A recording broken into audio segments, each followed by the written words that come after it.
It is National Women's History Month. Let's just have a conversation. First of all, I want to thank every woman alive. First of all, you keep humanity alive. Let's just look at this, right? Every human being, 100%. I mean, all of the human beings came from a woman. Thank God. So thank God for women. I also think that makes women closer to God than men, right? Like we, as men, we don't bear fruit. Let's just keep it 100. You know what I'm saying? Like, all we really technically biologically have are seeds. So let's focus on women. Women are cultivating, watering, growing, just really producing humanity. And everything that we see in society and everything that we see in the world is a production of humanity. It's some human being who's no smarter than you created this world, created the chair, the businesses, the school system, everything. It's just how it is. And it's because women are on earth. Like, women have taken society to a whole new level. I'm gonna take it to a personal level for y'all. I want to just shout out my mom. My mom birthed me. So here I am, right?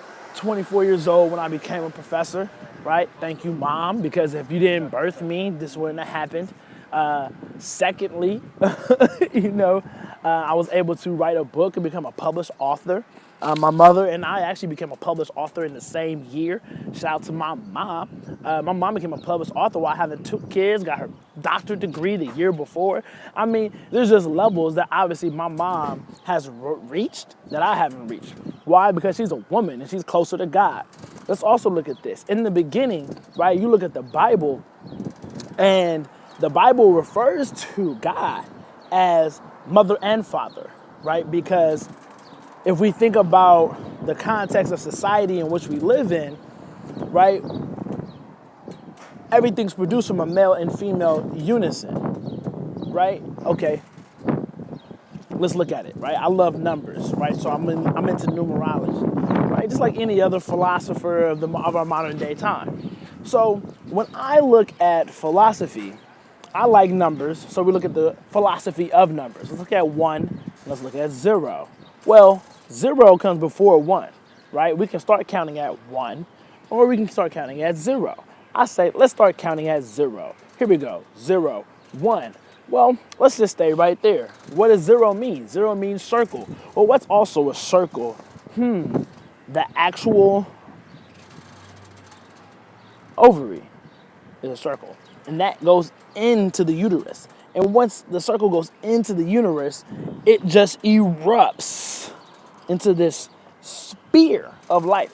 And I say a sphere of life because when the womb and when conception happens and the seed goes into the uterus and into the egg, and therefore conception happens once the egg has accepted the sperm, which is the seed.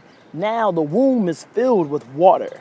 So now the woman has begun to actually water the seed of humanity. And so I call that the process of 0. Now let's go into the process of 1. Well, 1 is what happens when we try to figure out 0 by putting a straight line through it, right? You see that pole going through my hand? That's right, the 1 into this 0. So now we have 0 and now we have 1. And so 1 can only be created if the 0 is there. For if the 0 is not there, what does 1 really mean? It's just kind of awkwardly, it's not going to work. But at 0, we can now see how 1 exists. So that brings me to my conclusion that 1 is not the first number, 0 is the first, right? And 1, okay, we're going to grow up real quick. We're going to talk about the penis, okay? Looks like a 1, and a 1 looks like a penis. And so now you have 0 and 1. When they come together, what do they create? 2. So now there is a unison that happens between 0, the feminine, and 1, the masculine. And so we have a creation of 2, both Adam and Eve, or in this case, Eve and Adam. Now, what do those 2 create? A third component, because the product of 0 and 1 coming together, which is the same as the seed and the same as the womb and the sperm coming together, creates life. And 3.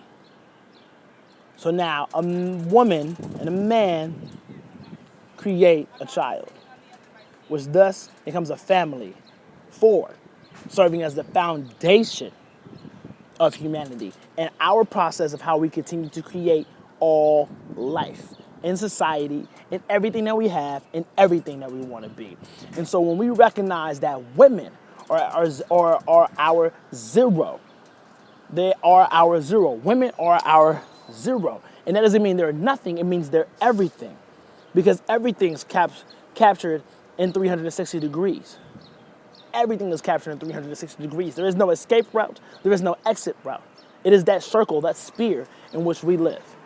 And that's why I think that on National Women's Day today, March 8th, 2017, there is no greater or more valuable species than women, because they create a species of two genders, right? And so I want you to walk to a woman today that you love and appreciate. I'll be like my mom and say, Happy Women's Day. Thank you for keeping humanity alive. And then have a conversation about, what does that woman think about humanity? What does that woman think humanity needs? What does she think she's given to humanity? What does she think is going to be the next way that humanity can push forward? And that's a conversation that we need to ask women about, because they're instant leaders, right? Women don't have a choice in leadership. It's automatically guaranteed in motherhood. Automatically guaranteed in motherhood. So they have to be leaders. They have to. That's why they mature faster than men, because they have greater responsibilities than men. Now, men should step up, but I'm not going to have a full conversation about how men can step up in a million different ways, because that's at least 500,000 videos. I'm just not going to take that video today, because today I want to focus on women and the greatness that women have created in this world, because they come first when it comes to this entire creation process, or they have the most significant component. They have 99% of the creation on their shoulders. And they even have it to a point now to where you can just go donate sperm and a woman will just take care of the rest. Right? Well, as a man, a woman could donate her egg to you and you can't do nothing with it, bro. You can't do anything with it. But a woman can have a seed, and now a full garden is there.